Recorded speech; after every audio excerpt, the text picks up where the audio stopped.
तो दोस्तों आज हमारी मैम ने हमारा सरप्राइज टेस्ट फिर से ले लिया कल की तरह। और यहाँ पर मेरी एक और गलती चली गई थी, ब्रिक सॉरी। हाँ, और ब्रोक की सारी हमें बोला कि 5 टाइम लिखो, तो ये रही। जल्दी ये ब्रिक की स्पेलिंग याद कर लो।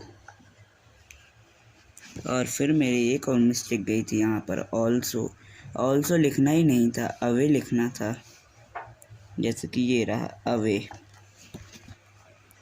उसके बाद मेरी मिस्टेक किधर गई होनी तो चाहिए, ये रही लीव्स। ये लीव्स की स्पेलिंग भी मेरी लीव्स की जगह आता है यहाँ पर। वैसे क्या आता है, स्नेक आता, सॉरी नहीं। हाँ, लीव्स की स्पेलिंग मेरी गलत चली गई थी और वो तो मैंने लिखी नहीं है, तो याद कर लेना खुद ब खुद ही। आज हमारा टेस्ट हुआ था इंग्लिश के चैप्टर 2 का,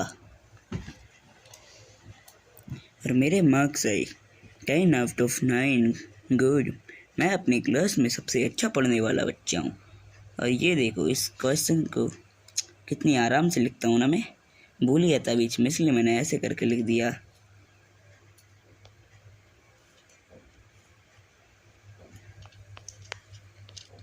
और उसके बाद हम दोनों में तो उसके बाद आप लोग को ये तो समझ में आ ही गया होगा कि मेरी राइटिंग इतनी ज़्यादा बेकार है और मैं मिस्टेक्स भी बहुत ज़्यादा करता हूँ, पर तब भी मैं फर्स्ट आता हूँ। क्यों? क्योंकि मैं पढ़ता हूँ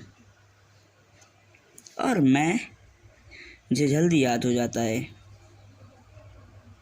उसके बाद आप लोग के लिए एक क्वेश्चन है कि ये बताओ ना, 19 भैंसें हैं और 3 लोगों को बांटनी है। पहले को सबसे छोटे बेटे को हमें पूरी की पूरी आधी भैंसों में से, मतलब सारी भैंसों में से आधी भैंसें बेच देनी है, उसके बाद में मतलब दे देनी है।